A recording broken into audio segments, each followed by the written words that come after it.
Alright, welcome back to Curl Gaming, where we discuss all things video games, take a look at some gameplay footage and reviews. Today we're going to kick off a trilogy of games done by Burger King back with the original Xbox and the 360 just after the time of the launch. This was an amazing promotion that they did, and I wish another fast food place would do something like this. But we're going to kick it off with Sneak King, and then come back, discuss it a little bit more, and then I'll do another couple videos on the other two. So with that being said, let's break into Sneak King running on the Xbox 360, come back and discuss it a little bit.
Alright, welcome back. Hopefully you like that look at Sneak King running on the Xbox 360. The disc is a dual disc, so it does run on the original Xbox as well.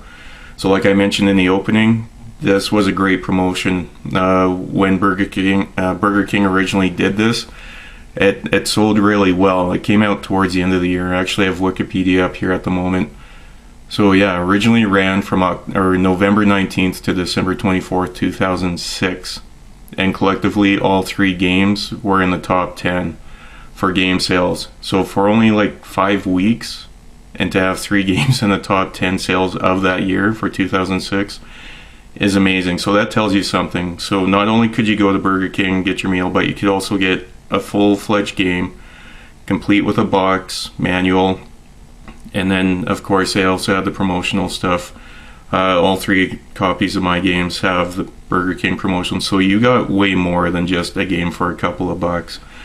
Were they great by any stretch? No, but were they decent time wasters? Absolutely. Okay for multiplayer? Yeah, the other 2 for sure.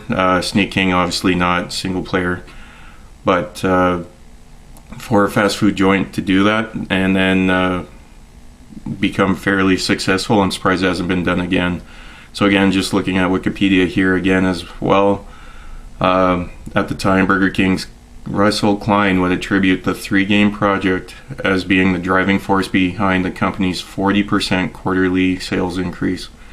Okay, well if it increased it by 40%, why hasn't anyone done this again? Like, would you like to go to McDonald's or Dairy Queen or another fast food place, get what you wanted, and then pick up a game for your PlayStation or Xbox or Nintendo?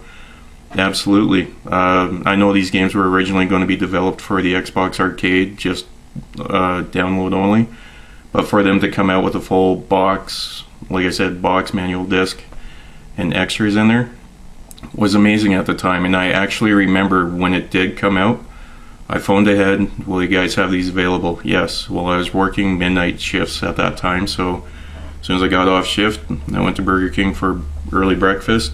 Sure enough, they had the games, so I got a combo and bought all 3 games. Had the next few days off, and that's what I did.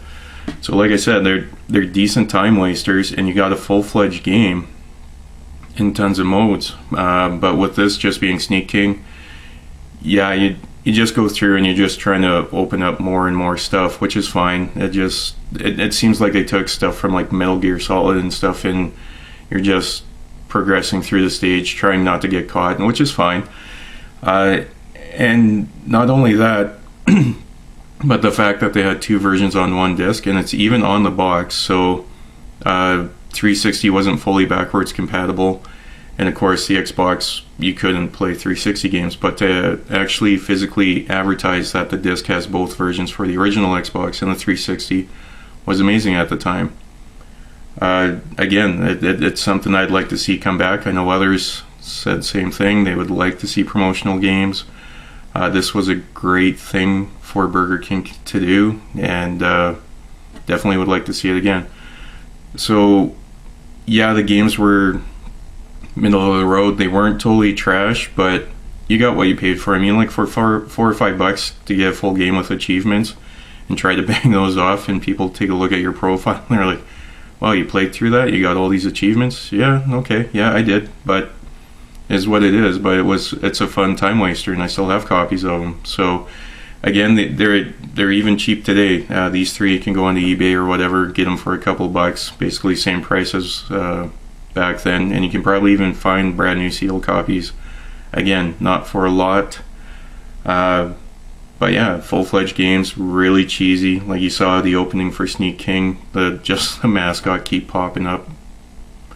It's just stuff like that. Yeah, it's a little over the top, but some of the graphics for the time, like I said, it's towards the end of the original Xbox life cycle and the start of the 360. They weren't too bad. Sneak King kind of seemed more generic. As we go into the other ones, there was a little bit nicer particle effects with Pocket Bike, as well as the other one, which I'll have to bring up. But let me know what your thoughts are. Was this something you jumped onto when they were originally released? Or did you even pick them up? Or maybe even pick them up now? Like I said, they're really cheap. They're still dirt cheap. Let me know what your thoughts are. So this is the first one, Sneak King. I'll come back, we'll take a look, and we'll do the other two. But yeah, if it's the first time on your channel, feel free to subscribe. I do try to upload regularly for video game content, mainly just gameplay footage. But yeah, I appreciate it, and I'll catch you guys next time.